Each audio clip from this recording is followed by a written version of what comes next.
नोएडा प्राधिकरण में भारतीय किसान परिषद के नेतृत्व में होने वाले किसानों के धरना प्रदर्शन की नोएडा पुलिस ने बुधवार को हवा ही निकाल दी। मुख्य नेतृत्वकर्ता सुखवीर पहलवान समेत 3 किसानों को हिरासत में लेने के बाद पुलिस लाइन भेज दिया गया। इससे पहले मंगलवार रात को 39 किसान नेताओं को पुलिस ने घर से उठा लिया था। किसान धरना प्रदर्शन प्राधिकरण कार्यालय पर नहीं कर सके, इसके लिए करीब 10 किलोमीटर की परिधि में पुलिस ने घेराबंदी की है। उधर पुलिस लाइन जाते समय सुखवीर खलीफा ने कहा, आंदोलन जारी रहेगा, लोकतंत्र की हत्या बर्दाश्त नहीं की जाएगी। बता दें कि गांव के विकास और आबादी निस्तारण की मांग को लेकर भारतीय किसान परिषद के तत्वाधान में सेक्टर 6 स्थित नोएडा प्राधिकरण पर नोएडा के किसानों ने बुधवार को धरना प्रदर्शन करने की घोषणा की है। धरने को लेकर पुलिस विभाग अलर्ट पे है। बुधवार सुबह से ही नोएडा और ग्रेटर नोएडा में जगह जगह बैरिकेडिंग की जा रही है। इससे पहले मंगलवार को सरफाबाद, बरौला और गेजा समेत अन्य जगहों से कुल 39 किसान नेताओं को नोएडा पुलिस ने देर रात गिरफ्तार कर लिया।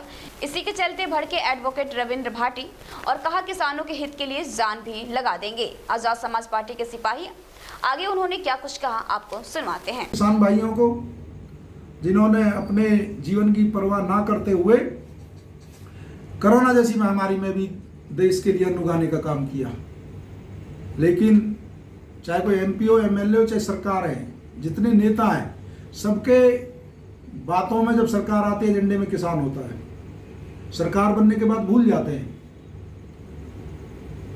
एमपी, एमएलए और सांसद और जो सरकार हैं, जो मंत्री हैं, सब किसानों की बात करते हैं, लेकिन आज देश की आज़ादी के 74 साल बाद भी किसान की स्थिति जस की तस है और बद से बदतर होती जा रही है। उसकी आय आज तक दोगुनी किसी ने नहीं की। एमपी, एमएलए हैं, किसी पार्टी के हों, जब सदन में ध्वनि मत से अपनी तनख्वाह बढ़वा लेते हैं, उस पर कोई विपक्ष नहीं होता, कोई पार्टी नहीं होती, सब अपनी तनख्वाह बढ़ा लेंगे। जब किसान की बात आ जाती है तो इनके मुंह पर टेप लग जाती है।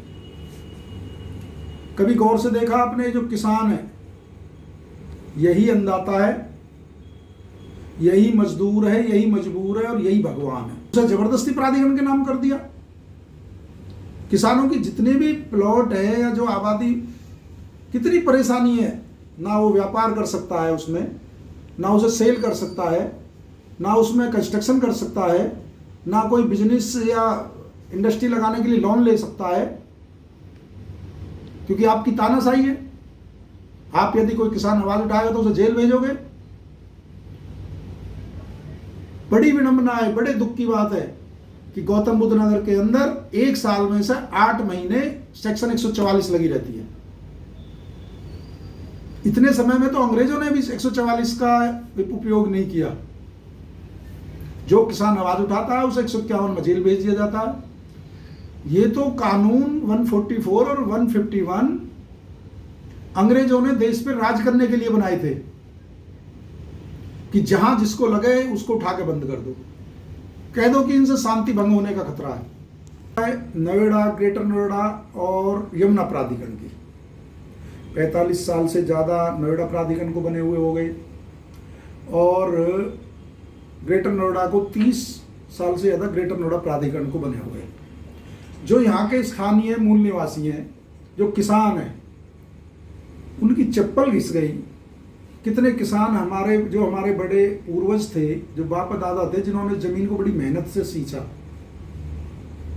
अर्जेंसी क्लॉज लगाकर उनकी जबरदस्ती जमीन छीन ली गई और चक्कर लगाते लगाते प्राधिकरण के कितने हमारे बीच में नहीं रहे। लेकिन आज तक एक गांव की किसान की आबादी का निस्तारण प्राधिकरणों ने नहीं किया। ये प्राधिकरण की जो परिभाषा दी जाती है, तो दी जाती है इंडस्ट्रियल अथॉरिटी है कि यहाँ इंडस्ट्री लगेंगी और जो इंडस्ट्री में लोग काम करेंगे उनके लिए मकान बनाए जाएंगे। लेकिन यहाँ इसका बिल्कुल उलट है। यहाँ पहले लोगों के लिए मकान बनाए गए, इंडस्ट्री उसके बाद लगी, और जो किसान है, जो गांव के रहने वाले लोग हैं, उनकी जमीनों को जबरदस्ती अर्जेंसी क्लॉज लगा। अर्जेंसी क्लॉज लगता है कहीं रेलवे, डिफेंस का काम है, कोई देश की सुरक्षा के लिए कोई रेलवे लाइन बिछनी है, पुल बनना है, वहां अर्जेंसी क्लॉज लगाता। यहाँ बिल्डरों को देने के लिए अर्जेंसी क्लॉज लगाया गया। 20 साल बाद भी इन्होंने किसान की समस्याओं को समाधान नहीं किया है। किसान ने हमेशा शहर को बसाने में, प्रदेश के विकास में अपना योगदान दिया, लेकिन किसान प्राधिकरण के एजेंडे में नहीं है। ना किसान, ना सरकार के एजेंडे में है किसान। यदि बात की जाए देश की सबसे बड़ी पंचायत की, संसद की, जहां कानून बनते हैं, जहां 2014 में कानून बना था भूमि अधिग्रहण एक्ट, कि किसी भी किसान की जबरदस्ती जमीन नहीं ली जाएगी और शहरी क्षेत्र में 2 गुना और ग्रामीण क्षेत्र में 4 गुना कंपनसेशन किसान को दिया जाएगा। मैं दावे के साथ कह सकता हूं कि गौतम बुद्ध नगर के अंदर जो एक प्राधिकरण है, जो मात्र उस देश की सबसे बड़ी पंचायत, संसद, पार्लियामेंट से केवल 15 किलोमीटर की दूरी पर है, यहां पर उनके आदेश का पालन नहीं हो रहा है। गौतम बुद्ध नगर में अभी तक एक भी किसान को भूमि अधिग्रहण एक्ट के हिसाब से 4 गुना मुआवजा किसान को, जो गांव में रहता है या जो शहर में रहता है, 2 गुना के हिसाब से एक किसान को भी आज तक नहीं दिया गया। वो सैमसंग पे गए थे रोजगार मांगने, क्योंकि मोदी जी ने कहा 1 लाख लोगों को रोजगार मिलेगा, योगी जी ने कहा 70,000 लोगों को रोजगार मिलेगा, तो हम रोजगार मांगने गए कि हमें रोजगार दे दो, तो 49 लोगों को जेल भेज दिया। रक्षाबंधन पे भी सब लोग जेल में रहे, क्या गुनाह था उनका? रोजगार मांगने गए। आप तो सबका साथ सबका विकास का नारा है आपका, पूरे देश को आप रोजगार कहते हैं। यूपी में मुख्यमंत्री जितने लोगों को रोजगार हम दे रहे हैं। नोएडा अथॉरिटी की यदि बात की जाए, जब उनका वो निकाला गया तो उसमें 5% आरक्षण था स्थानीय लोगों के लिए। तो हमने कहा, उस समय के तत्कालीन एसी होते हैं, मैंने कि हमें वो लिस्ट दो, किस किस गांव के कितने बच्चे लगे हुए हैं। तो 1% भी आंकड़ा नहीं दे पाए कि 1% भी स्थानीय लोग इन कंपनियों में नौकरी कर रहे हैं। 5 की तो छोड़ दीजिए। आंदोलन हुए ग्रेटर नोएडा के यमुना प्राधिकरण ने, और उन्होंने अपने वहाँ नहीं आने वाली इंडस्ट्री में 40% आरक्षण के लिए उस आंदोलन में लिखित में दिया था कि हम रोजगार देंगे। लेकिन यदि जमीन पे बात की जाए तो किसी भी कंपनी ने अभी तक यहाँ के स्थानीय लोकल हमारे जो युवा हैं, जो पढ़े लिखे युवा, सब रोजगार थोड़ी मांगने जा रहे हैं। जो पढ़े लिखे हैं, जिनकी घर की स्थिति ठीक नहीं है, उनको भी आज तक रोजगार देने का किसी कंपनी ने काम नहीं किया है।